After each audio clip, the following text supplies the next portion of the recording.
your work. Ikaw sa kapit ko yung aking pag-ibig.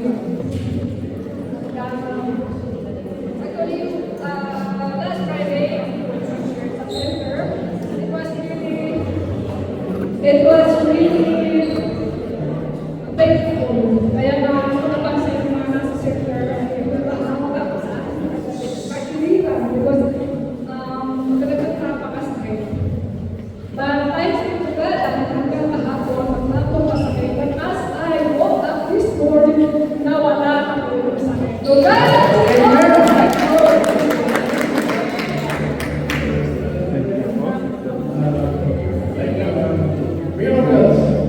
with man it is impossible, but now with God. For all things are possible with God. Amen. Salvation comes through divine power, not human effort or will. Amen. Napakabuli ng ating Diyos, di ba? Hindi na nilalaman ng doktor. Nanalangin siya and healing comes. Amen? Kaya kabuli ang ating Diyos, kaya nga tayo in-instruct dito, kaya tayo makinig sa bawat sharing. Kasi sa bawat sharing, nangyayari ito upang magpakinggan natin. At pag dumating ang pagkakataon na tayo nandito, balikan natin yung mga sharing na matituon ang ating Diyos ay tulay na sumasagot sa ating panalangin. Yeah. Good afternoon. Dahil sa ngayon, 2 years na po yung operation. Dahil I consider it a miracle. Sabi nga nila, nampira ko sa brain, maraming hindi na nakakauwi ng bahay. But thanks to God. Thank you, Lord. Thank you. Amen. Healing. For I will restore health to you, and your wounds I will heal, declares the Lord. God promises to bring restoration and healing from physical and emotional wounds. Amen. Kita mo na may pare, kasi nakita mo yung problem ng mga tao nila, yung clerical nila. So, like to introduce me. Okay? O, yun na siya. Palampakan natin. Yeah.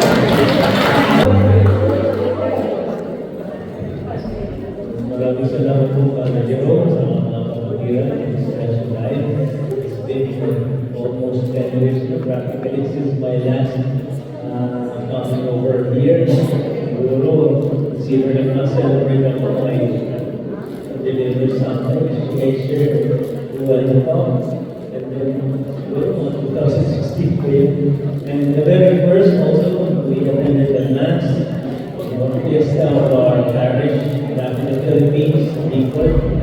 Katulad ng ganyan natin ngayon sa Nabuenos, Fiesta ng Holy Cross Parish, and then titular and then the patron, the secondary patron, Our Lady of Love and Our Lady of Sorrows.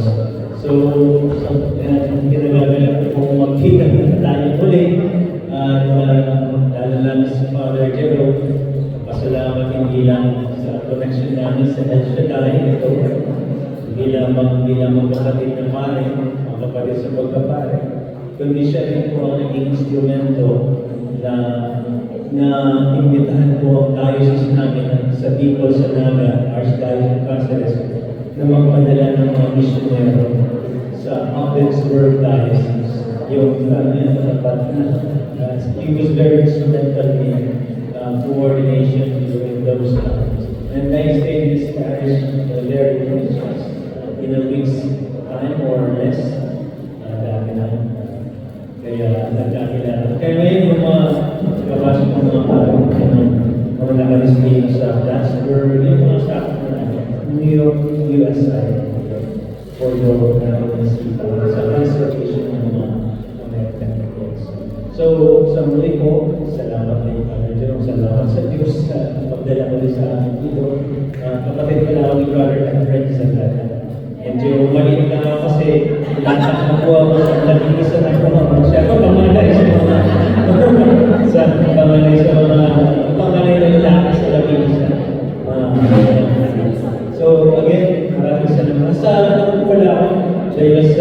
din ako, katulad ng Father Jerome.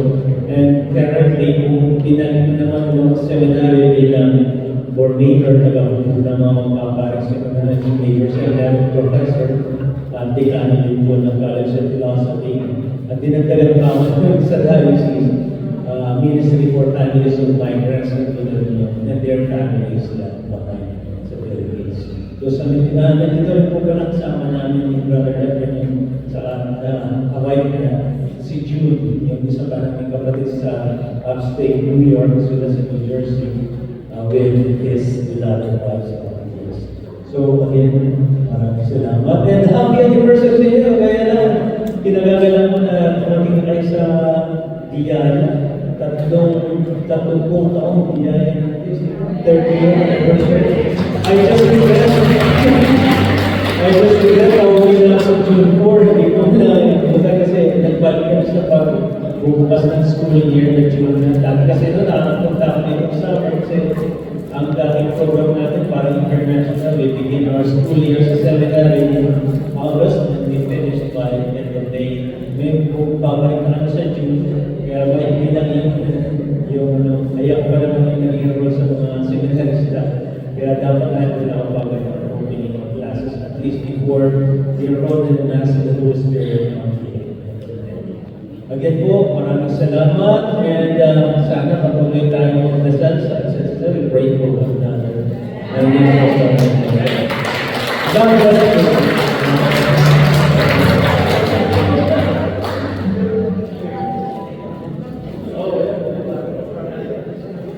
Very consistent visitor of William.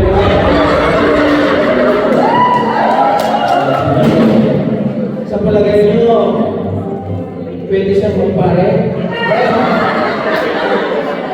Late vocation. Sabi ni Father, say something. Salamat po. Mga kapatid, magandang hapon po sa inyong lahat. Really nice to see you. Katulad po nang narinig natin kay Father kanina, tayo daw ay dapat magkaisa, oneness. Huwag na tayong tulad kay Philip sa kay Thomas, how we can go. We do not know the way.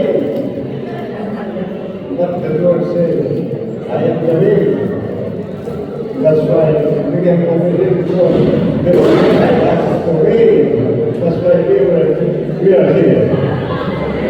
Amen. So, mga kapatid, maraming salamat at nakita ko kayo.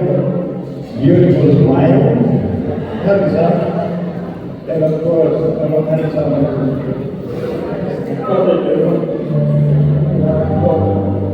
Well, nice seeing you. I'm so excited na nakarating na naman dito. Dati, tinatalang mo ito, ngayon hindi ko na nagkaya. Hindi ko na kaya sa lunin. But again, my sisters and my brothers, I'm so blessed, so honored to be here in this stage because of you, Lord Father Jerome. So let us pray for one another. Lalo na ang aking may bahay na way back in 2019 na siya po ay naoperahan because he has stage 4 surgery, stage 4 cancer. Pero because of our God, Yahweh Nazareth, our belief, we have that faith from God na sinabi ng kanyang oncologist at kanyang surgeon, your wife, sa isang anak namin, your mom might live only for 6 months to 1 year. Pero God is so good.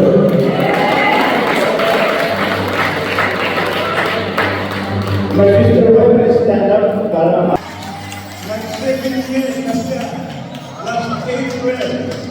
Kaya ang ating Panginoon, kung pangahawakan natin ang kanyang salita, siya po ay bibigyan. request na hindi mo si Dominter ang para sa Panginoon, siya ang may bahala sa inyo. So,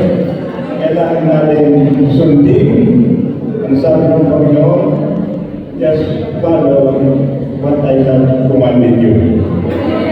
Love one another as you love yourself. Kaya kailangan mahalin natin ang ating mga kapatid, mahalin natin ang ating pare. Ito ay mahigit sa unang taon na dito, ang naglilingkod sa iyo, sa akin, sa ating lahat. Mahalin natin siya at mahalin po ang iyong katabi. Salamat po na marami. Let us now rise for the final blessing. I would like you to lift up to the highest you can your offering and love offering to the Lord.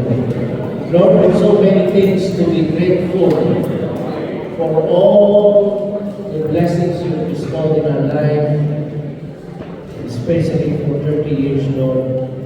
Sana ito ay isang bahagi ng aming pasasalamat sa iyo. We love to offer our very life as an offering of gratitude, for you are a God of faithful God. May this offering be also a prayer offering sa lahat ng aming pinamahal sa buhay. Lalo lang ng aming bayan ng Pilipinas. With all the problems that we have, may this be an offering asking for your guidance lalo na sa mga leaders namin sa Pilipinas. Lord, as we offer this, lift it up to the Lord, the highest you can. Lord, may this be for my own healing, my personal healing. I know, Lord, that you are a God who can touch our hearts and our souls, who can heal us physically, if you will. And therefore, we ask you, heal us and keep us always safe in your loving care. Amen. Amen. Amen. Let us now sing in the name of the Father,